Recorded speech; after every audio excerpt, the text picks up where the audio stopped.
ඉතින් මේ තියෙන අපේ TPMS question set එකේ 24 වෙනි question set එක. ඉතින් මේකෙදිත් අපි කතා කරන්න අපි 16 වෙනි question set එකේදී හදාගත්ත database එක ආශ්‍රයෙන්මයි. ඉතින් මේකෙදී අපිට මුලින්ම කියලා තියෙන්නේ science subject එකට second term එකේදී අඩුම ලකුණක් ලබාගත්ත student ගේ details හොයන්න කියලා. ඉතින් අපි ඒකට දාලා කෝරි එක ලියන්නේ කොහොමද කියලා බලමු. ඉතින් අපි මෙතනදී මුලින්ම second term එකේදී science subject එකට student කෙනෙක් ලබාගෙන තියෙන අඩුම ලකුණ මොකක්ද කියලා අපි ඉස්සෙල්ලාම හොයාගෙන ඉමු.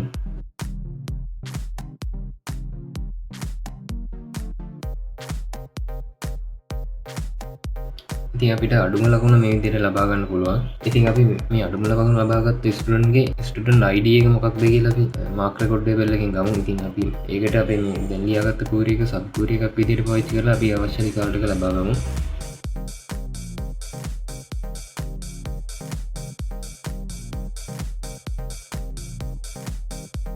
ඉතින් ස්ටුඩන්ට් ගේ ID එක අපිට මේ විදිහට ලබා ගන්න පුළුවන්. අපිට ස්ටුඩන්ට් ගේ ID එක තියෙන හින්දා අපිට දැන් ස්ටුඩන්ට් කවුද කියලා හොයාගන්න පුළුවන්. ඉතින් මෙතනදී අපේ මාක් රෙකෝඩ් ටේබල් එකේ ස්ටුඩන්ට් ටේබල් එකට ඉමේජ් ජොයින් කරලා ඒකෙදී අපි මේ සම්පූර්ණ query එකම සබ් query එකක් විදිහට පාවිච්චි කරලා අපි අවශ්‍ය result එක ලබා ගමු.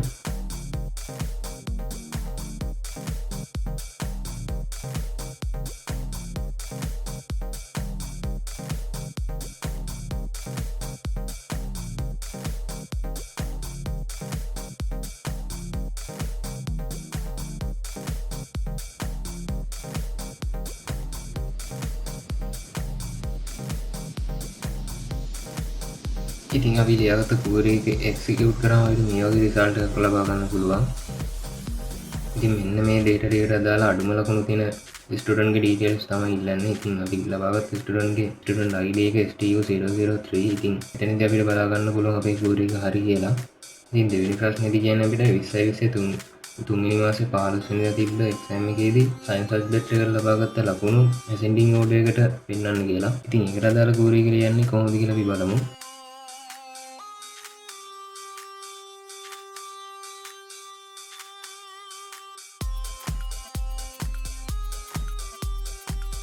ඉතින් අපේ query එක තියෙන්නේ මේ විදිහට තමයි. ඉතින් අපේ data ටික ascending order එකට තියලා ගස්සන්න ඕන හින්දා අපි order by කියන keyword එක පාවිච්චි කරලා mark එක ascending order එකට තියන්න කියලා ASC කියන keyword එක අපි ලබා දීලා තියෙනවා. ඉතින් ඒ වගේම අපේ mark record table එකට subject table එක term table එකත් image join කරලා තියෙනවා. ඉතින් තුන්වෙනි ප්‍රශ්නේදී කියන්නේ 2027 වෙනි මාසේ 10 වෙනිදා තිබ්බ exam එකේදී mathematics subject එකට ලකුණු 40ත් 80ත් අතරගත්ත ටිසොන්ලගේ details පෙන්වන්න කියලා.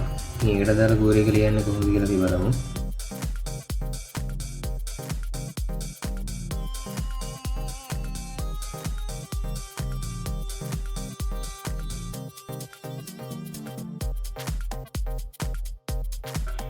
ඉතින් මේ විදිහට තමයි අපේ query එක තියෙන්නේ.